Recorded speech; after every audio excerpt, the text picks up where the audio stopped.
Hasbunallah wa ni'mal wakil, ni'mal maula wa ni'mal nasir. Hasbunallah wa ni'mal wakil, ni'mal maula wa ni'man nasir. Hasbunallah wa ni'mal wakil, ni'mal maula wa ni'man nasir. Hasbunallah wa ni'mal wakil, ni'mal maula wa ni'man nasir. Alhamdulillahirabbil alamin. Kita masih di program kesayangan kita yaitu Cahaya Hati Indonesia. Buat Anda yang baru saja bergabung, kita membahas Surah Al-Falaq. Tadi sudah dikaji oleh guru-guru kita, yaitu yang pertama adalah Al-Mukarram Dr. Hilmi Firdausi dan juga Ustazah Inaratul Ain yang tadi sudah menyampaikan ya kajian tafsir dari Surah Al-Falaq. Nah, sekarang kami berikan kesempatan kepada ibu-ibu, bapak-bapak untuk bertanya kepada dua orang guru kita yang sudah hadir di kesempatan kali ini. Siapa yang mau bertanya angkat tangannya, silakan. Mana. Iya, mana? Ibu ya. Siapa yang mana? Mana ayo yang di ujung ya, silakan.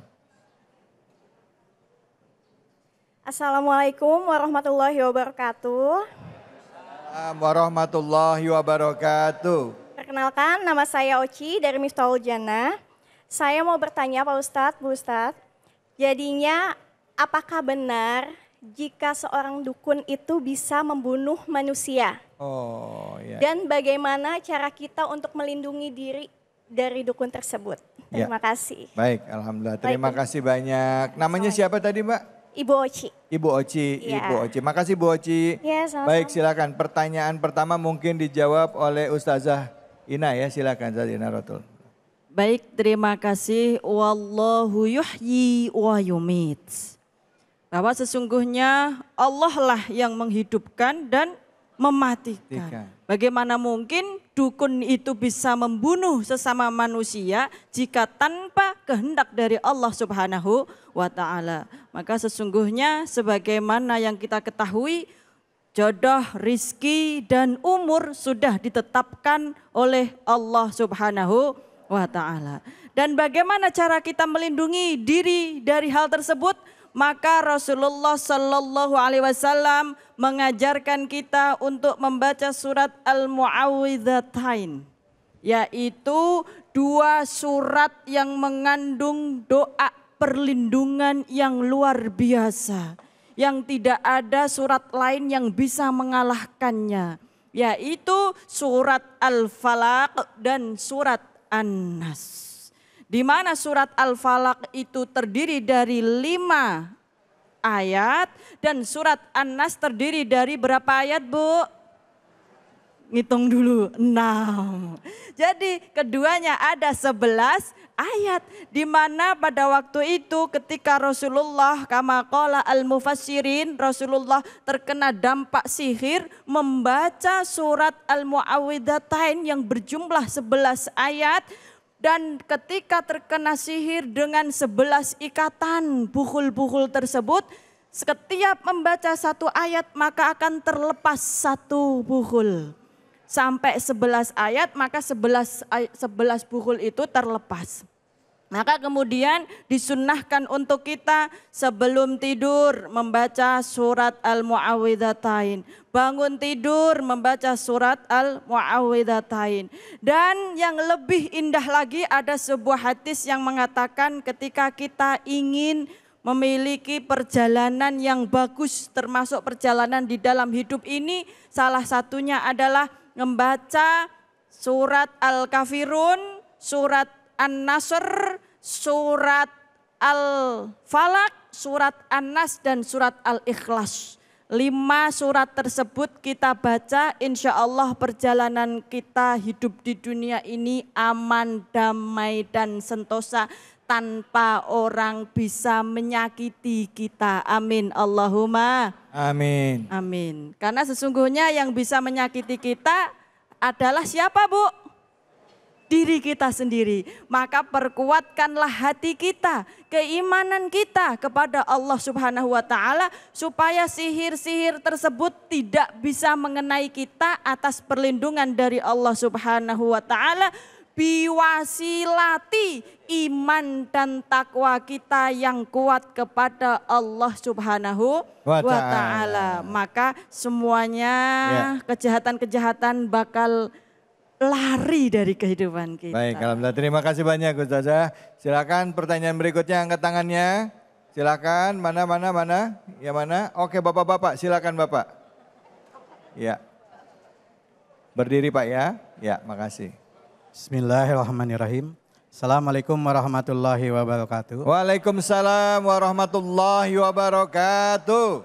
Kenalkan, nama saya Bakti Yuliadi dari Jamaah Masjid Al-Muhajirin.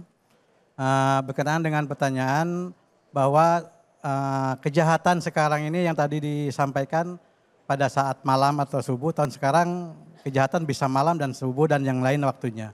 Termasuk juga kejahatan yang bersifatnya sekarang lagi tren, yaitu judi baik online maupun offline, yang merupakan sudah merusak bangsa ini. Tapi pemerintah sekarang sedang menggodok satu aturan bahwa daripada nanti judi ini kemana-mana akan dibuatkan secara khusus, dilegalkan nih.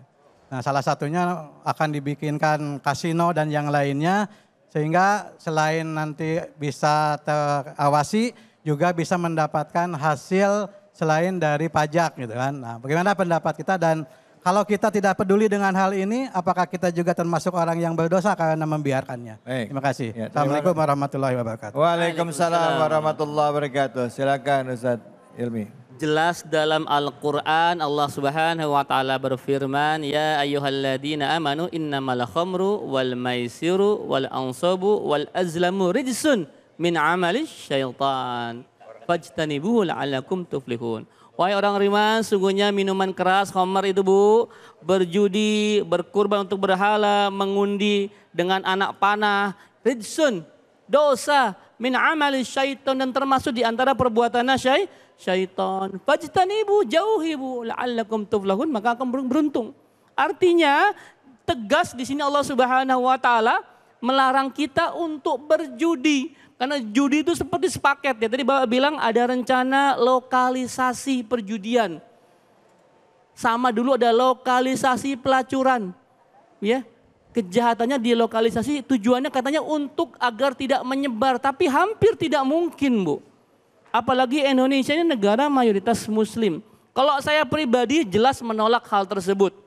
Khawatirnya nanti tadi ada iming-iming katanya akan dapatkan pendapatan tambahan negara dan sebagainya. Khawatir kalau hasil judi dipakai untuk membangun bangsa ini, mungkin ada dipakai buat bantuan sosial, buat apa. Rakyat Indonesia kebagian mudaratnya. Na'udzubillahi min dzalik.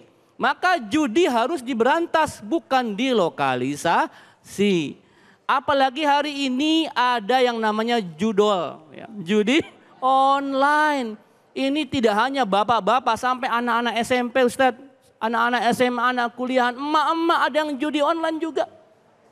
Karena gampang, tinggal buka handphone, buka gadget, main judi. Nggak perlu pergi ke klub, ke diskotik, langsung bisa main judi lewat handphone masing-masing. Hati-hati, judi sudah masuk ke kantong kita hari ini. Ya, hati-hati ya. Judi itu sepaket dengan minuman keras biasanya. Orang main judi kalau datang ke kasino biasanya di situ disediakan minuman keras dan ada, mohon maaf, perempuan-perempuan pelayannya di situ. Maka judi, khamar, zina itu satu paket. Saya pribadi menolak keras. Terus hukumnya bagaimana jika ada rakyat Indonesia yang tidak membiarkan? Kita ini bukan birokrat, kita bukan pejabat, kita tidak punya kapasitas untuk membuat regulasi. Maka yang harus kita lakukan menolak setolak-tolaknya, sekencang-kencangnya. Man ra'a minkum mungkaran, kata Rasulullah, barang siapa melihat sebuah kemungkaran, falyughayyirhu biyadihi, rubah dengan tangan. Maksudnya apa? Kalau kita punya jabatan, kekuasaan, tolak.